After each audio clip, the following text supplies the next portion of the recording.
Merhaba arkadaşlar, hoş geldiniz. Ay, nasılsınız, iyi misiniz? Biraz geç bir saatte geldim ama anca gelebildim. Ev biraz kalabalıktı. Evet, o yüzden anca gelebildim arkadaşlar. Dedim geç de olsa gideyim. Konumuz da sizi stalkluyor mu? Bilmiyorum konuyu sevdiniz mi? Bakalım sizi stalkluyor mu? Ona bakacağız arkadaşlar. Umarım beğeneceğiniz bir konudur. Evet, bir yandan şimdi yorumlarınızı okuyorum önce. Hepiniz hoş geldiniz. Sizler de hoş geldiniz. Evet, hadi o zaman başlayalım. Zamansız zamana niyetimi alıyorum arkadaşlar ve hepinizin en yüksek hayrına olmasını diliyorum ve sizlere en gerçek, en doğru bilgiyi aktarmaya da niyet alıyorum. Şimdi soruyoruz sizin aklınızdaki kişiye, "Beni stalkluyor musun?" diyoruz. Peki stalkluyorsan da neyi merak edip de stalkluyorsun? Yani ne görmek istiyorsun, değil mi? Hani onu da öğrenelim. Yani sadece şimdi stalkluyor musun, stalklamıyor musun? Tamam. Yani oradan buradan görmeye çalışıyorsan da niçin, sebep ne? Değil mi? O sebebi de alalım ondan. Şimdi bir enerjisini merak ettik. Bir bakalım. Bir bakalım nasıl size karşı ama arkadaşlar enerjisi, tamam mı? Size karşı olan enerjisi, size olan enerjisine bakacağız. Yani onun genel enerjisini artık umursamıyoruz. Burada şu an size olan enerjisi.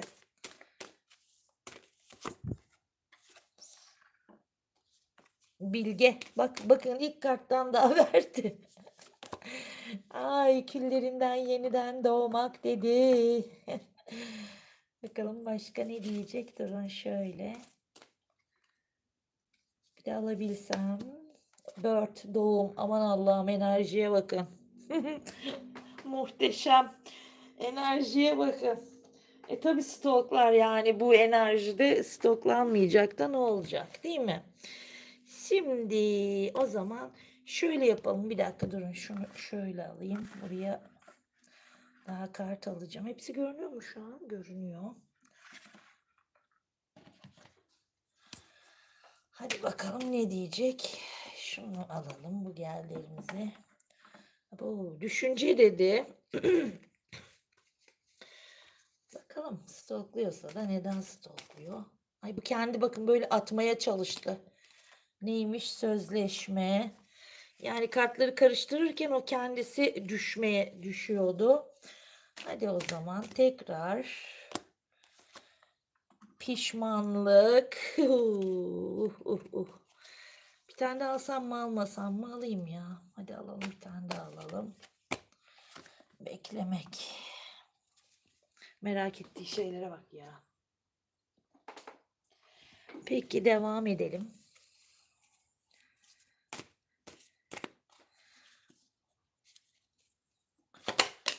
Kendi düştü.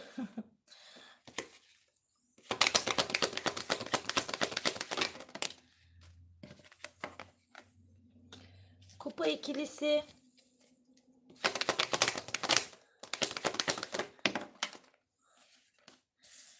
Wow. Stokluyor arkadaşlar. Yani işin özü o. Allah Allah. Şimdi de kılıç kralı.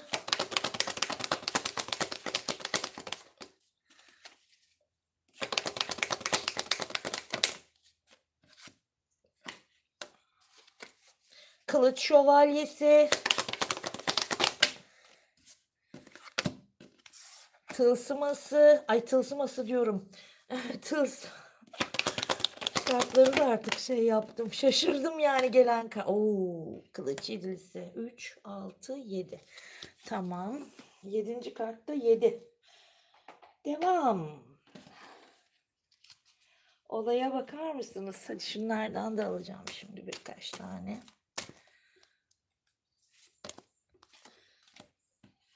Transformation. Yine imparator, star, yıldız. İkinci star, önlü arkalı ve adalet. Ay ay ay ay ay. Durun bakalım.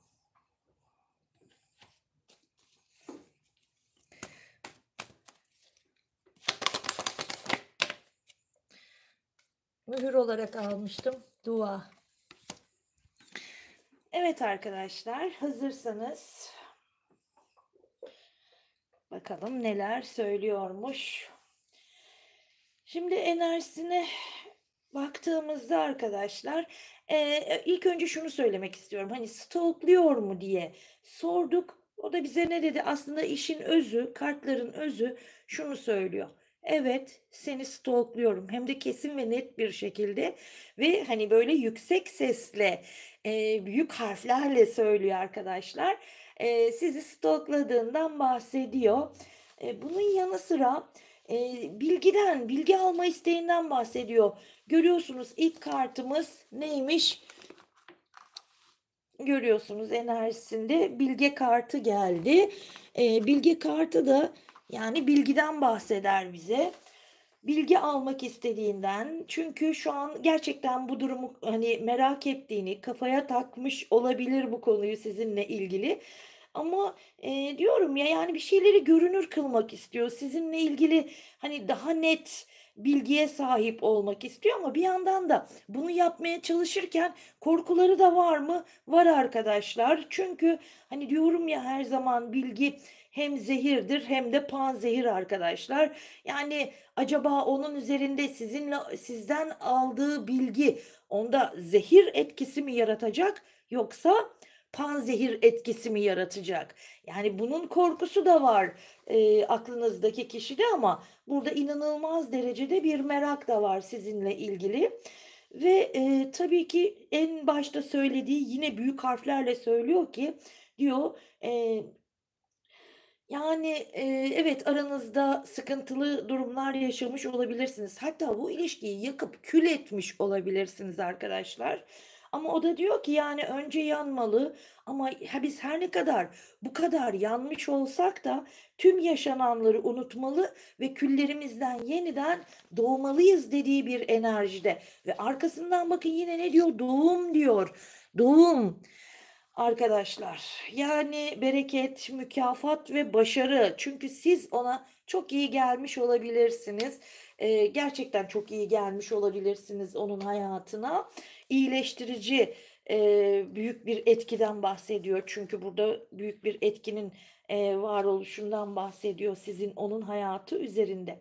Evet arkadaşlar, bu kişi sizi düşünüyor mu? Hem de öyle böyle değil. Gerçekten düşünülüyorsunuz. Düşünüyor yani. Şimdi arkadaşlar, yani ama öyle normal bir düşünce değil. Yoğun bir şekilde sizi düşünen birisinin varlığı bu. Bundan söz etmek istiyorum. Eee, Yani sınırları zorluyor arkadaşlar. O derece bir düşünmek, ama tek bir isteği var: öğrenmek. Ama şimdi, hani, şu kartta da şunu anlatmak istiyorum size. Düşünce kartında, hani, yoğun düşünen birisinden bahseder. Yani sizi yoğun bir şekilde düşünüyormuş, ama yanındaki kart da aslında onun sebebini söyler. Neden bunu açıklıyorum size? Yanında gelen kart çünkü çok, manidar bir kart. Yanına gelen kart neymiş? Düşüncenin sebebi de sözleşme arkadaşlar. Sözleşme. Sözleşmede, yani diyorum ya, ruhsal bağlantıdan bahsediyor. Evet, çok, derin düşünüyor, ama bunun sebebi de arkadaşlar aranızdaki o bağ.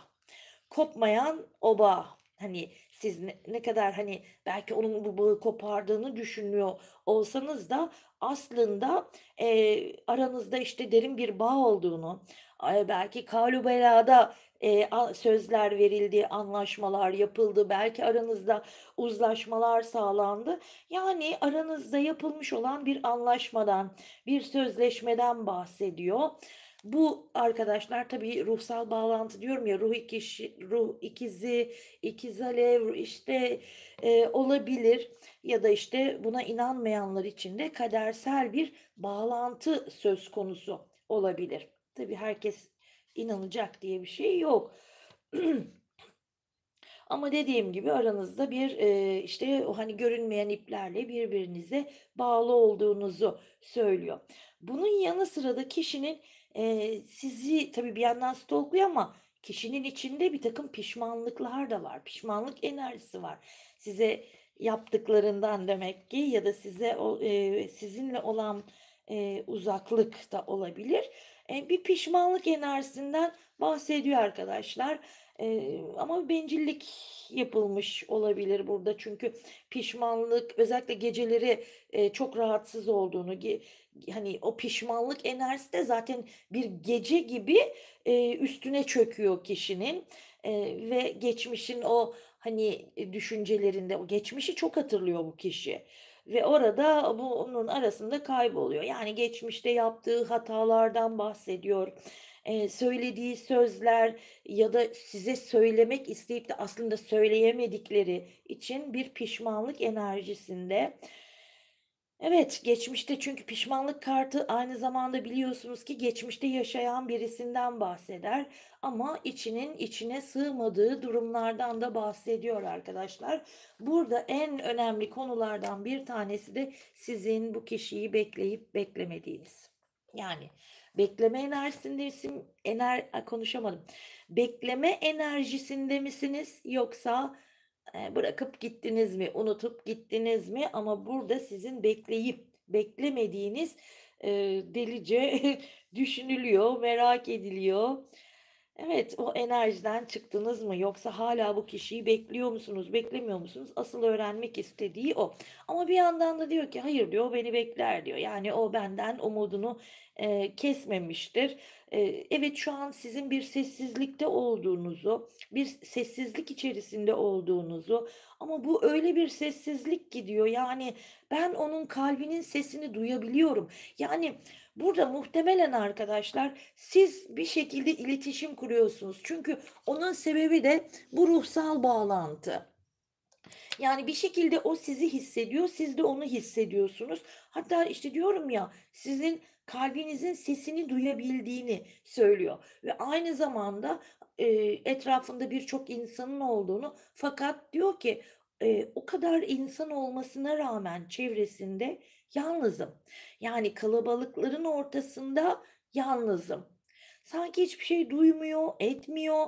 Çünkü o aslında onun da beklediği ses, sizin sesiniz olabilir arkadaşlar. Çünkü, merak ettiği, çok şey var sizinle ilgili ama en büyük, konulardan bir tanesi de, pişmanlıkları, yaptığı hatalar, geçmişte yaptığı hatalar ve sizin onu bekleyip beklemediğiniz, bu konular çok, büyük derecede merak konusu onun tarafından merak ediliyor ve diyor ki, "Acaba," diyor, yani, bir yandan da kafasında şüpheler var arkadaşlar. Yani, öyle, hani, öyle böyle şüpheler değil. Hani, sizin hayatınıza birisi girmiş olabilir. Çünkü sizi öyle bir yerde görüyor ki bu kişi, siz onun için arkadaşlar, hani, böyle şeysiniz, ımm, yani, eğer, bir aşk kadını ya da, işte, bir aşk adamı, anlatabiliyor muyum? Yani, o nedenle, hani, aşksız ya da olmaz diyor olabilir sizin için ya da, işte, çevrenizde mutlaka birisi aklınıza girmiş olabilir. Dikkat çeken bir insan olabilirsiniz onun gözünde. Çünkü sizi nasıl görüyor biliyor musunuz? Yani, böyle canlı, yani, aktif bir insan olarak görüyor. Bu nedenle de, yani, içinde aslında büyük bir kaos var bu kişinin. Evet, ama sürekli ilişkinizde de zaten en büyük pişmanlıklarından bir tanesi aklının duygularının önüne geçtiğinden bahsediyor. Yani, yani, sizinle olan ilişkide izlediği yol diyeyim ya da, işte, gittiği yol sanki aklıyla hareket etmiş. Hani, duygularıyla değil, size olan duygularıyla hareket etseydi, demek ki çok daha farklı şeyler olabilirdi. Ama diyorum ya, burada yine kesinlikle bir ruhsal bağlantıdan bahsediyor. Yani, o da sizi bir türlü aklından çıkaramadığından bahsediyor arkadaşlar. Bunun yanı sıra da, bu ilişkide evet, huzura ermek, yani ilişkiyi iyileştirmek, yeniden yapılandırmak isteği içerisinde, hani, barışma isteği içerisinde, ortak bir noktada buluşabileceğinizi, ortak bir noktada anlaşabileceğinizi düşünüyor. Çünkü burada gerçekten kişi, sanki bir şeyleri öğrenmiş, yaşadıklarından ya da, işte, hayatına giren insanlar ona bir şeyler öğretmiş olabilir. Belki siz, hani, çok öfkelenmiş de olabilirsiniz hayatına başka insanları aldıysa arkadaşlar ama aslında bu onun için büyük bir yolculuk olmuş. Yani birtakım öğretilerden bahsediyor. Güvenle ilgili, sadakatle ilgili konulardan bahsediyor arkadaşlar. Evet, sizinle olan ilişki içerisinde, kendisini boşlukta hissettiği durumlardan da bahsediyor ama bunun yanı sıra da size karşı çok fazla, dengesizlik ve tutarsız davranışlar içerisinde, bulunmuş ama duygularım da diyor tutarsızdı, dengesizdi diyor arkadaşlar, ve bir umutsuzluk, enerjisinden bahsediyor. Yani sizinle olan ilişkide karşınızdaki kişinin, bu ilişkiyle ilgili bir umutsuzluğun varmış. Yani umutsuz olduğunu söylüyor ve bu nedenle de bir de burada arkadaşlar kıskançlıkla ilgili birtakım durumlar da söz konusu olabilir arasında ya da siz onu mu kıskandınız? Güvenmemiş de olabilirsiniz. Yani ama bu kişi, bir şeyleri bahane etmiş hep. İşte siz kıskanmış olabilirsiniz, bunu bahane etmiş. İşte siz, aslında duygularınızla ilerlemeye çalışırken o sizin yaptığınız her şeyi bir bahane olarak, işte, siz evlenip ayrılmış da olabilirsiniz. Çünkü burada bir boşanma da söz konusu olabilir diyor ya da o da olabilir ya da evliydiniz, onunla boşandınız. Yani kolektif bir açılım sonuçta ama, arkadaşlar burada, bu hep bahane ya. Yani birçok bahaneler üretilmiş bu kişi tarafından ama şimdi, işte, burada delice bu yaptığı bahanelerin pişmanlığından, söz ediyor. Aslında çok uyumlu bir çiftmişsiniz. Birlikteyken kendisini daha güçlü, daha kuvvetli, hissettiğinden bahsediyor. Manyetik bir çekim varmış aranızda arkadaşlar. Hani o çekim, çekim diyoruz ya, işte aranızda manyetik bir çekimin olduğunu söylüyor. Onun için de yani onun enerjisine siz gerçekten iyi gelmişsiniz ama gerçekten diyor ki ben çok aptalca davranışlarda bulundum ona karşı. Şimdi de merak ediyorum diyor. Yani ne yapıyor? Hayatı ne yönde ilerliyor? Bir de aynı zamanda sizin nedense çatınızın içini merak ediyor. Evet. Şimdi burada diyeceğim gelsin bana böcek açılmıyor. Yani çatınızın içinde neler oluyor onu merak ediyor. Siz ne yaşıyorsunuz? Özellikle de, işte, hayatınızda birisi var mı? Hayatınıza birisini almış olabilir misiniz? Çünkü, sizin gerçekten, hani, hayatınıza birisinin girebileceği, yani, o potansiyeli görüyor sizde. Aynı zamanda da, hep bir haber alma isteği içerisinde olduğunu söylüyor ki bu kişi arkadaşlar, daha önce sizinle bir şekilde nasıl yani konuşmuşsunuz bununla, yazışmışsınız ayrı olduğunuz aşamada, fake'ten olabilir ya da bir arkadaşının üzerinden gibi gibi. Yani bir şekilde siz bu kişiyle konuşmuş olabilirsiniz. Çünkü onun tarafından size atılmış bir mesaj olabilir ya da, gerçekten konuşmuş da olabilirsiniz. Hani, yüz yüze gelip, konuşmuş da olabilirsiniz. Şimdi burada diyor ki, yani korkusu ne biliyor musunuz? Hani kötü bir haber almak sizinle ilgili diyorum ya bilgi hem zehirdir hem de panzehir. Şimdi bu zehir olan tarafından bakıyor. Zaten karakter olarak da arkadaşlar sanki bardağın böyle biraz boş tarafını gören birisi olabilir bu kişi. Yani hep böyle olumsuz tarafını gören, ilk önce olumsuzu düşünen ya da gören bir kişi olabilir. O nedenle de şimdi de düşünürken sizinle ilgili düşüncelerinde yine önce o olumsuzu, işte, kötü bir haber alabilir sizden, işte, sizinle ilgili hayatınızda birisinin olduğunu öğrenebilir ya da daha farklı durumlar görebilir ama diyor ki o bir şekilde zaten diyor hayatını idame ettiriyordur. Yani çünkü güçlü bir, karaktere sahip olduğunuzu düşünüyor. Bir şekilde bir de aile konusunda, sizi daha farklı görüyor ya da aileniz mi destek olabilir size ya da, işte, ailenizin, arkanızda aileniz, sizin arkanızda mı durabilir? Yani aile konusunda o şanslı değil. Yani siz şanslıymışsınız. Öyle düşünüyor. Diyor ki ben şanslı değilim aile konusunda ama o daha şanslı bu konuda. Sizin çok güçlü olduğunuzu düşünüyor arkadaşlar ve çok zeki olduğunuzu düşünüyor.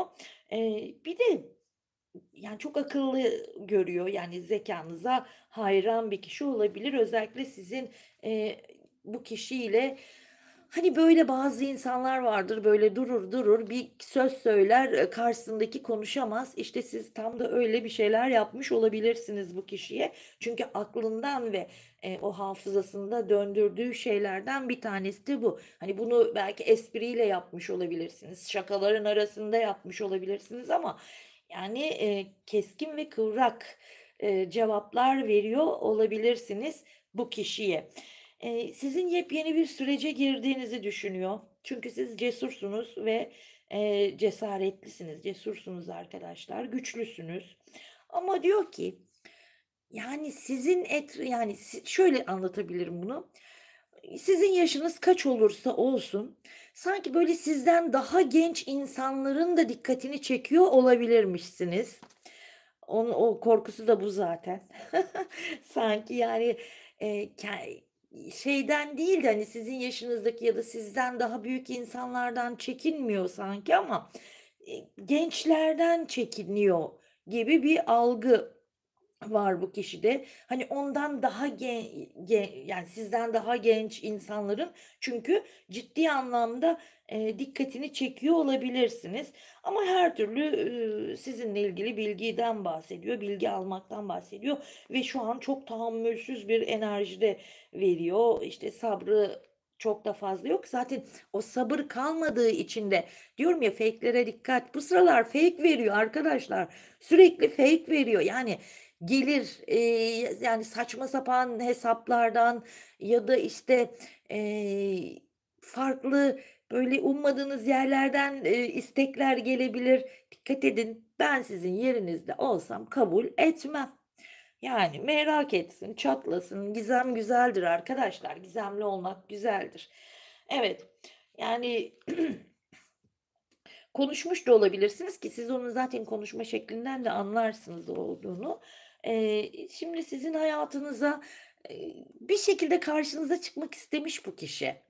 Nasıl istemiş? Sanki böyle, ortak bir şeyler olabilir ya da ortak gittiğiniz yerler olabilir. Sanki oralarda bir dolanmış da olabilir arkadaşlar. Yani, hani, tesadüf belki sizi görmek isteği ya da uzaktan da olsa bir göreyim. Yani, bayağı bir şey olmuşsunuz. Gözetlenmişsiniz arkadaşlar. Evet. Ama zorlu bir dönemden geçtiğini de söylüyor. Sizinle ilgili merak ettiği çok fazla konu var arkadaşlar ve bununla ilgili bir fırsat kolladığını söylüyor ama bunun yanı sıra da, maddi konularla ilgili şu an bir yükselişte olduğundan bahsediyor. İşsizse işi var ya da ne bileyim, işte, yönetici ise, işte, daha iyi bir seviyeye çıkmış olabilir. Yani, burada kariyerle ilgili, parayla ilgili bir yükseliş olabilir arkadaşlar. Bunun yanı sıra da sizinle ilgili yepyeni bir sayfa açmak istiyor istemesine. Bakın, yepyeni bir sayfa açmak istiyor. Tamam mı? Çünkü ama sizin de çok değiştiğinizi düşünüyor. Yani siz çok sizi değişmiş olarak görüyor. Çünkü, burada birçoğunuz muhtemelen sıfır tepki, sıfır, bilgi olabilir. Karşı tarafa giden, enerji o şekilde olabilir arkadaşlar. O nedenle de sizin, değişmiş olabileceğinizi düşünüyor. Çünkü sizi nasıl görüyor biliyor musunuz? Siz, eee, yani, çok, özür dileyerek söylüyorum ama burada, hani, hepiniz için değil bu tabii ki. Burada birçoğunuz da, hani, takıntılı olmakla, suçlanmış olabilirsiniz. Yani, bu kişi tarafından bu şekilde görülmüş olabilirsiniz. Hani, Maalesef öyle. Ne diyeyim, yani, olumsuz, düşünülmüş arkadaşlar.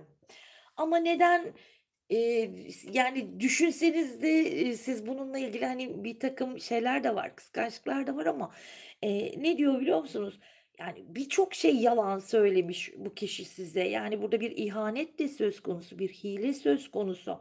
O, ilişki içerisinde bu kişinin, sorumluluklarını yerine getirmemesi, sizinle ilgili sürekli bir ikilemde kalması, ve kötü davranışları arkadaşlar. Kötü davranmış bu kişi size ve bu nedenle de, işte, korkusu, hani, acaba, yani, ben ona bu kadar şey yaptıktan sonra ne diyor burada? İhanet diyor.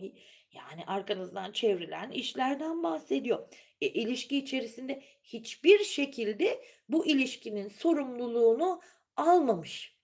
Anlatabiliyor muyum? Yani sorumluluk almamış, sorumluluklarından kaçmış, sizinle ilgili hep bir ikilem zaten. Yani hep bir ikilemde kalmış, arkadaşlar. İkilemde derken öncelik olarak üzgünüm. Bakın size bunları söylemek evet çok üzücü ama kartlar bunu verdiği için de söylemek zorundayım. Yani hep, 2'nci plana atılmış gibi görünüyor maalesef. Yani sizinle ilgili her türlü konu. Yani ikinci plana atılmış. Öncelik olarak vermiyor. Yani ilişki içinde de onu bu kişiyle beraberken, yani sizi önceliği olarak görmemiş olabilir arkadaşlar. Ama şimdi burada bir ne var? Transformation var, bir dönüşüm var arkadaşlar.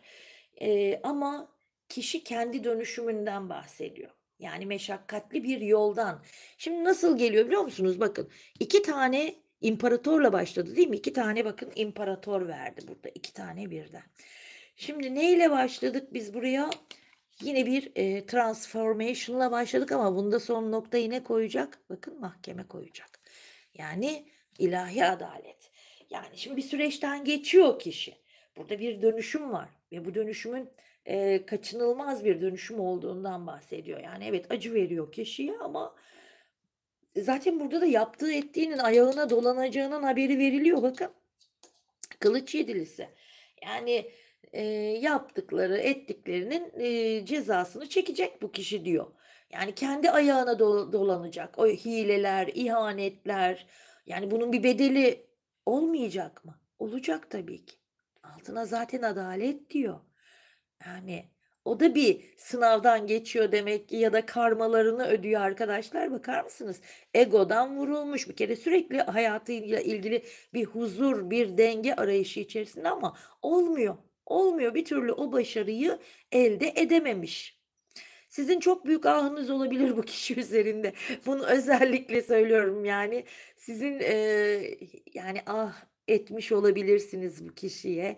Yani sizden dolayı bir karma edinmiş olabilir. O nedenle de bu kişiye meşakkatli bir yol veriyor. Şimdi burada bu çıkıyor ama neyden çıkıyor? Onun kendi düşüncelerinde arkadaşlar ve bunları düşünüyor. Yani onun canını yaktım ya da, işte, bu kişinin ahını aldım, hakkına girdim. Yani, burada siz varsınız, gündemde, bu kişinin gündeminde. Hani, evet, korku gelmiş, bir adalet korkusu gelmiş. Evet, ilahi adalet diyor. Hani, bir şekilde benim de kapımı çalar mı acaba ki zaten olumsuz bir şeyler yaşanıyor orada. Yaşandığı için zaten kendi korkuları ön plana çıkmış kişinin. Şimdi sizinle ilgili arkadaşlar, bir kere diyorum ya, o süregelen ilişkiniz içerisinde sürekten sizi görmezden gelen, sizi görmeyen bir kişi olarak çıkmış. Sadece ben demiş bu kişi arkadaşlar maalesef. Yani sadece kendini önemseyen ama size baktığımızda onu önemseyen. Şimdi siz de burada birtakım dengeleri bozmuş olabilirsiniz. Çünkü kişi sadece bakıyoruz kendini önemsiyor. Yani ön plana, zirveye kendisini oturtuyor. Yani dünya onun etrafında dönüyor arkadaşlar. Onun gözünde öyle, öyle bir tavırla size, yaklaşıyor. Ama size baktığımızda siz maalesef sizin için hayatınızın merkezi bu kişi olmuş olabilir.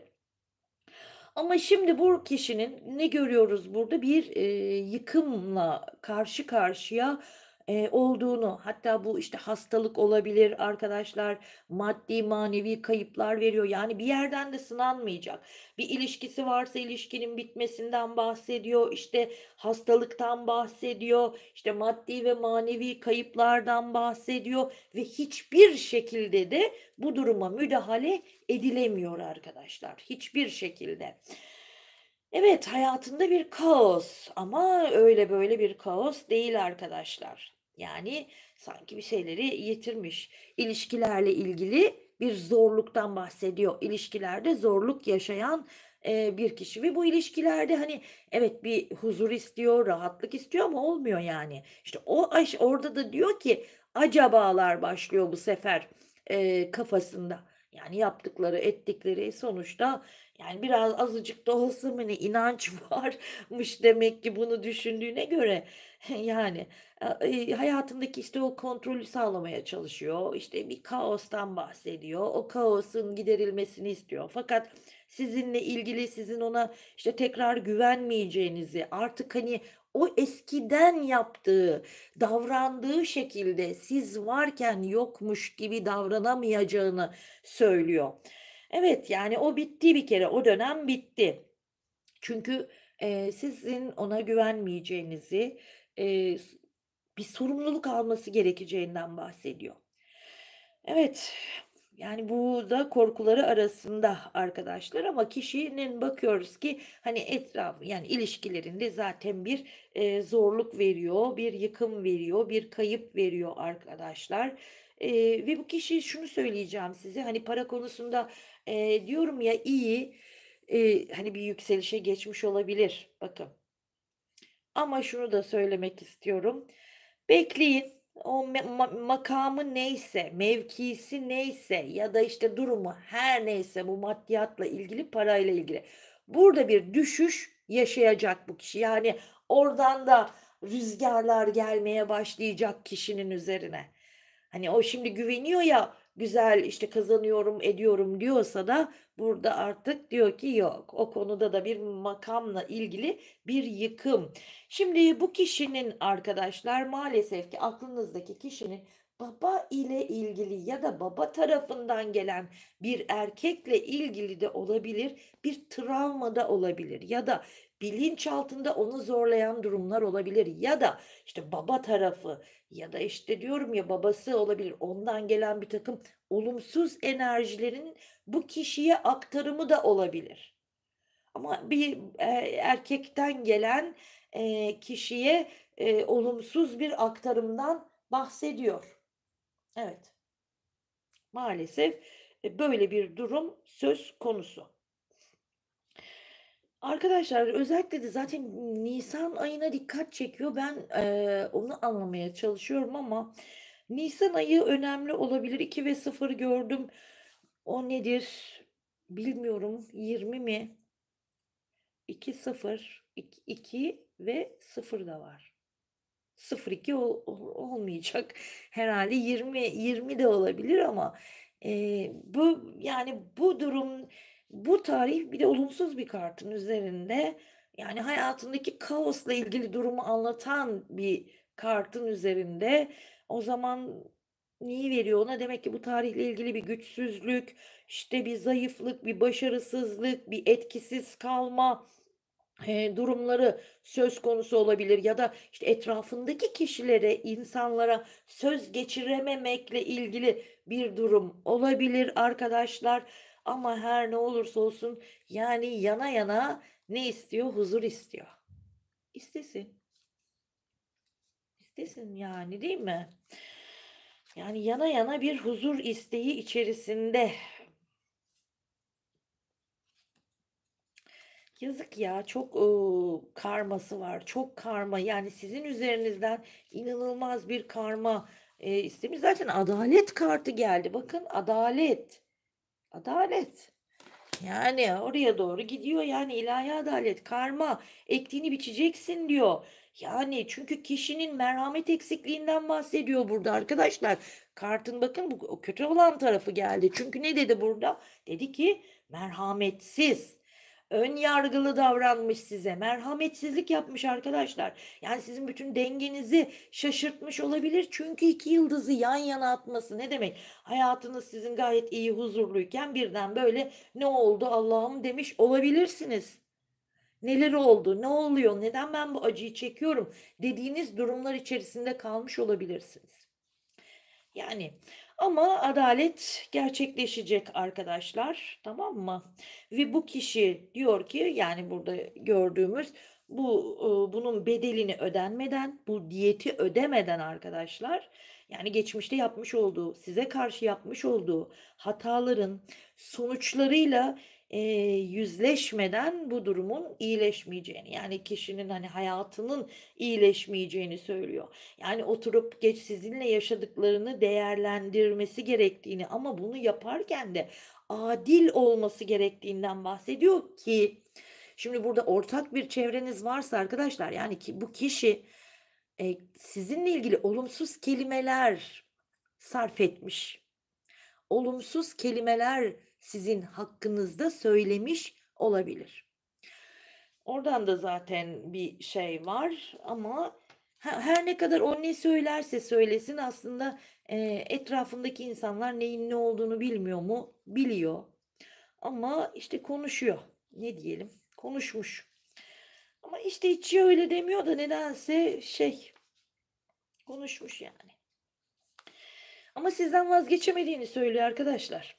Önce vazgeçmek zaten amacı, burada kesinlikle sizden tamamen vazgeçmekmiş. Sanki sizden vazgeçince hayatının rahatlayacağını, işte, huzurlu bir hayat yaşayacağını, ferahlayacağını düşünmüş. Hatta hayatıyla ilgili uzun vadeli planlar yapmış arkadaşlar ve bu planlarının çok olumlu olacağından, geleceğe çok farklı bakmaktan, geleceğe daha bir güvenle bakmaktan, söz ediyor.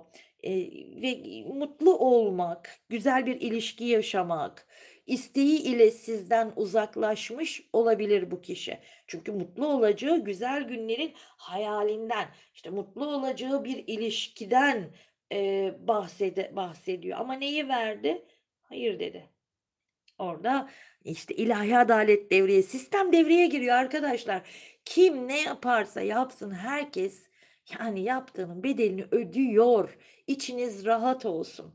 Yani, sistem devreye giriyor ve kişi böyle bir süreçten geçiyor ve bakın bu süreçte bile yine sizinle ilgili olduğunu düşünüyor. Yani, size yaptıklarından, size yaşattıklarından dolayı bunları yaşıyor olabileceğini düşünüyor. Yani yine varsınız, yine varsınız. Anlatabiliyor muyum? Ama burada da ne diyor? Hayatında işte beklemediği o huzur, hani, bir mutlu olacağı güzel bir ilişki yaşamak istedi ya. Burada da diyor ki hayır olmayacak. Hatta tam tersi ayrılık olacak. Hatta hiç beklemediği bir anda ilişkide bir bitiş, artık bu durum neyse olacak. Ondan sonra bir takım fırsatları da kaçıracak. Hem de böyle diyorum ya parayla ilgili de, blokajları var. Oradan da zaten o sıkıntıyı yaşayacak. Evet. Ondan sonra hatta bu durumu atlatabilmesi için o çabayı da gösteremeyecek arkadaşlar. O enerjiyi de kendisinde bulamayacak. Evet, stalklanıyor musunuz? Stalklanıyorsunuz. Çünkü çok merak ediyor. Zaten anlattım hepsini. İnanılmaz derecede merak ediyor arkadaşlar sizi.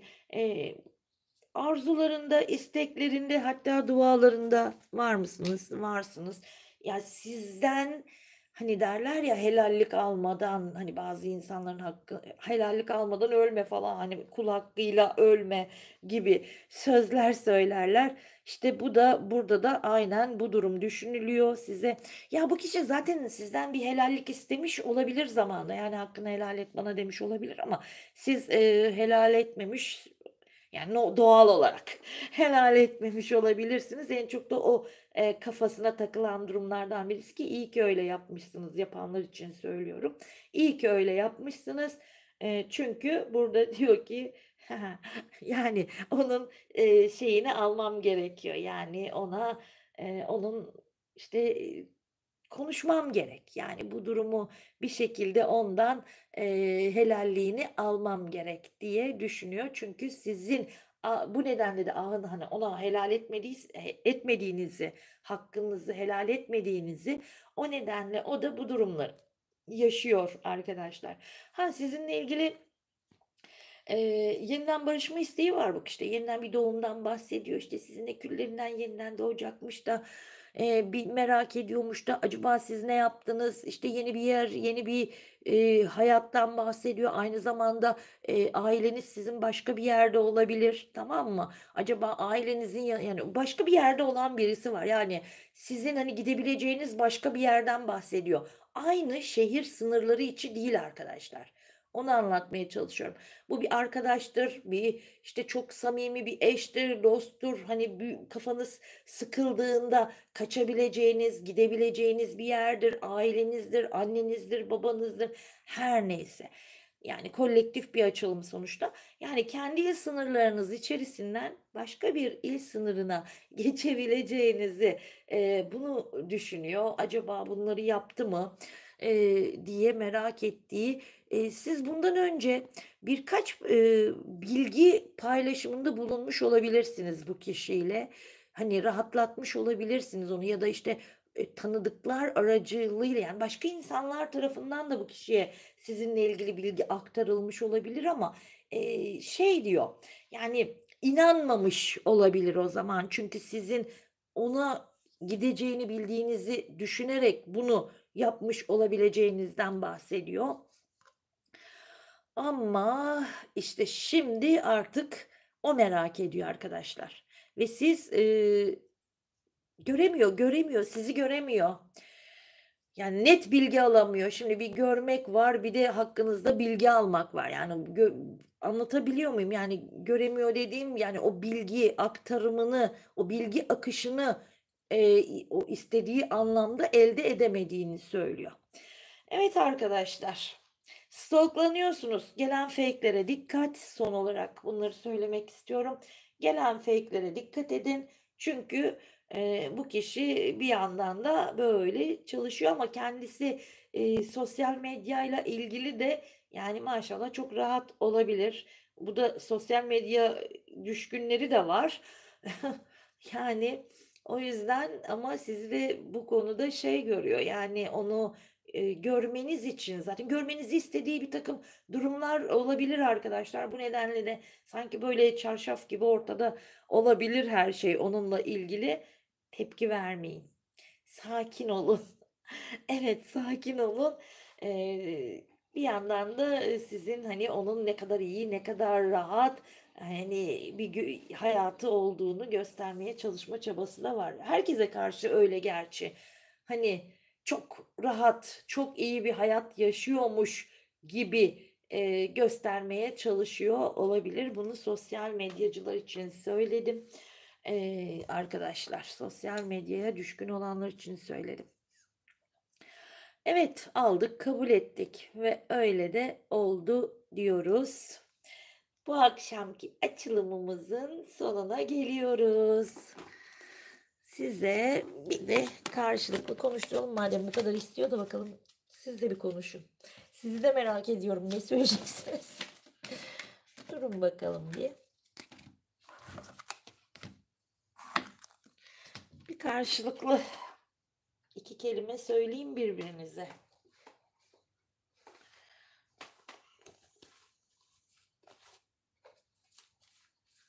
İlk sözler ondan geliyor. İlk olarak o söylüyor.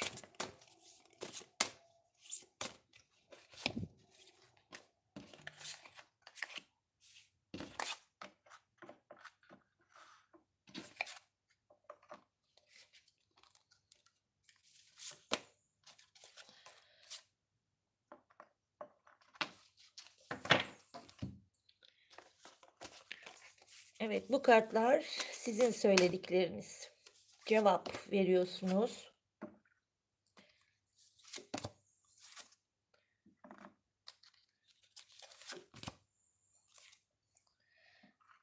Evet, şimdi o diyor ki arkadaşlar, hala beni düşünüyor musun? 38 numarayla geldi. Ve diyor ki, hala beni düşünüyor musun? Aklım sık sık senin düşüncelerine kayıyor. Bizi ve bizim nasıl olabileceğimizi düşünüyor musun hiç? Siz de cevap veriyorsunuz 36 numarayla. Siz de diyorsunuz ki bilemiyorum. Rahat mı, kalmalıyız yoksa değişimi mi kucaklamalıyız? Ya. Peki o ne diyor? 6 numarayla seni ilk gördüğüm an sana aşık oldum. O günden beridir aşk hissi en derinlerimde. Ve cevap veriyorsunuz. Suya baktığımda nasıl kendi yansımamı görüyorsam sana baktığımda da kendi ruhumun yansımasını görüyorum. Siz hala seviyorsunuz. Ben onu bilir onu söylerim. O da diyor ki, bir dakika, bir dakika şimdi şunu okuyalım. O diyor ki seni her şeyden, herkesten, hatta yeri geliyor kendimden bile deli gibi kıskanıyorum. Keşke sadece seni ben görebilsem. Şimdi arkadaşlar o neyle başladı? 38 ile başladı değil mi? Bakın kart numarasına.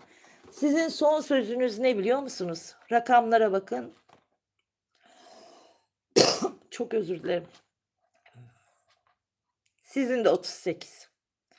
Ve ne dediniz? Sebep. Sebep. Neden geçmişi bırakıp ilerleyemiyorsun? Demek ki takılıp kaldığı bir takım durumlarda olabilir. Siz onu soruyor olabilirsiniz bu kişiye. Yani hayatında birisine takılmış olabilir ya da olduğu yere takılıp kalmış olabilir. Onu soruyor olabilirsiniz ama siz burada neden, niçin diye soruyorsunuz. Ama 38 rakamının gelmesi de ne diyor biliyor musunuz? Bolluk ve zenginliği anlatır arkadaşlar.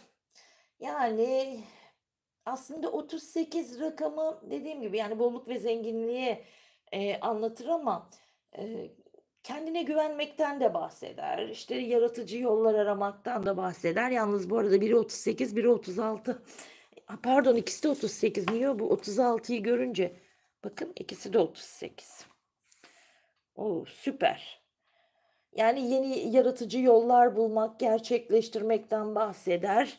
Yani bir arayış içerisinde, yol arayışı içerisinde arkadaşlar. Yani rakamsal olarak da baktığımızda 38 rakamı ilişkiler, değil mi? İlişkileri anlatır, işte verimliliği anlatır, hani kendini ifade etme ve iyimserlik anlamına gelir arkadaşlar. Yani daha önce kendini ilişki içerisinde bu kişi kendini ifade edememiş olabilir size karşı. Ya da işte ilişki içerisinde diyorum ya bir kopukluk zaten var. Ki burada son mührü attı 38'le. Burada neyi verdi? İşte birlikte yaşama isteğinden de bahsediyor. İşte aslında kendini ifade edemiyor bu kişi. Evet ve size kendini ifade edememekten de korkuyor da olabilir. Bakın bu da olabilir. Yani ay yani güzel. Evet. Ama bir arada yaşamak istiyor. 38 rakamının gelmesi beni şimdi düşündürüyor. Yani sizinle evet 38 ne der? Birlikte yaşama isteğini de anlatır. 3 8 yani o ay pardon konuşturmuyor. Birlikte yaşama isteğinden de anlatır. Onu da anlatır arkadaşlar. Aynı zamanda diyorum ya hani ruh eşi ikiz alev özellikle ikiz alevleri ilgilendiriyor. 38 rakamı. Yani ikiz alevlerin buluşmasını onu da anlatır. Yani